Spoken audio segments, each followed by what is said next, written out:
રંગપુર ગામના દરેક લોકોને મહાશિવરાત્રિની ખૂબ ખૂબ શુભેચ્છાઓ। ગાયને આપણે માતા તો માનીએ છીએ, પણ હવે ગાયની પાછળ જે મહેનત કરવી જોઈએ, કે ગાયને સાચવવા માટે જે મહેનત કરવી જોઈએ, જ્યાં ઘણી વખત આપણે ચૂક કરતા હોય। હિન્દુ ધર્મની અંદર ગાયને આપણે માતા તરીકેનું બિરુદ આપ્યું છે ને 33 કરોડ લોકો છે એમાં વસવાટ કરે છે। તો એ ભાવનાને ધ્યાનમાં રાખીને આજે રંગપુર ગામના લોકોએ કામધેનુ ગૌશાળા છે, જેનું જે ટ્રસ્ટ બનેલું છે, એને ફરીથી પુનર્જીવંત કરવા માટેનું જે બીડું ઝડપ્યું છે, એના ભાગરૂપે આજે શરૂઆત કરવા જઈ રહ્યા છે। પવિત્ર દિવસ છે મહાશિવરાત્રિનો।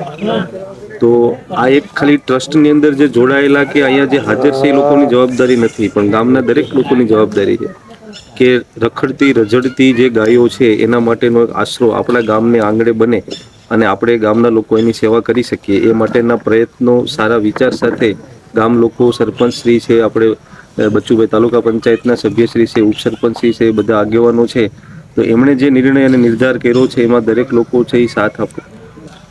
ખાલી પૈસાનો ફાળો આપવાથી સાથ આપવો પડે એવું જરૂરી નથી, તમે તમારા સમયનું યોગદાન પણ આપી શકો। ગૌશાળા ઊભી કરવા માટે જે જરૂરી આપણે બધા ખેડૂત લોકો છે, આપણે એના પશુઓને જરૂરી ચારો છે એ પણ આપીને આપણું યોગદાન છે આપી શકીએ। તો આવનારા સમયની અંદર ગામના લોકો આગેવાનો નક્કી કરશે કે આપણે ગૌશાળાને કઈ રીતે જીવંત કરી અને સારામાં સારી ગૌશાળા છે એ બને, એ માટેના પ્રયત્નો આવનારા સમયમાં કરવાના છે। તો એ માટે ગામના દરેક લોકો કટિબદ્ધ થઈ અને આપણે આ ગૌશાળા છે એનું નિર્માણ કરીએ।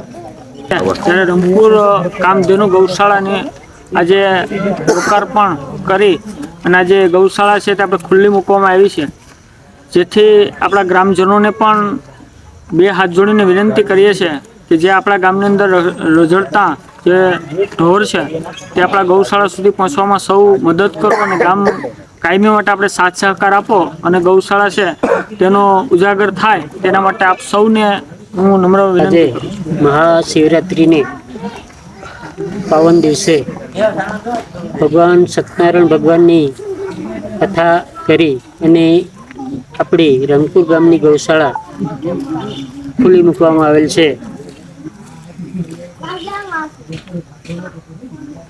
ગ્રામજનોને એક નમ્ર અરજ છે, લગભગ બધા નીકળતા હશે શું સ્થિતિ છે આપણી ગૌશાળાની, પણ આ સ્થિતિમાંથી આપણે એક શ્રેષ્ઠ ગૌશાળા ઊભી કરવી હોય તો ટ્રસ્ટમાં રહેલા લોકો 2, 5 કે 10, 15 થી ન થઈ શકે। એના માટે ગામના દરેક વડીલોના આશીર્વાદ, યુવાનોની મહેનત અને ખંભે ખંભો મિલાવી અને ગામના દરેક લોકો આપણે આના માટે કાર્ય કરશું તો 100% આપણી આ ગૌશાળા એક શ્રેષ્ઠ ગૌશાળા બનશે। વાત આવી ટ્રસ્ટની, અને કદાચ કોકને ક્યાંક ને ક્યાંક એવું હશે કે આપણે ફાળો આપીએ કે બીજી કોઈ મહેનત કરીએ, પણ હિસાબો તો ગામને મારા વતી એક બાંહેધરી આપું છું કે આમાં 1 રૂપિયાનું ખોટું નહીં થાય અને તમને 1 રૂપિયાનો હિસાબ અહીંયાથી મળશે। એટલે એ કોઈ ચિંતા કરવાની જરૂર નથી। હું ભરોસો આપું છું કે તમારો 1 રૂપિયો પણ યોગ્ય કામમાં ઉપયોગ થશે। એટલા માટે તમારું તન, મન, ધન જે તમને યોગ્ય લાગે એ આ ગૌશાળા માટે કરજો, એટલી હું અપીલ કરું છું। અસ્તુ, વંદે માતરમ।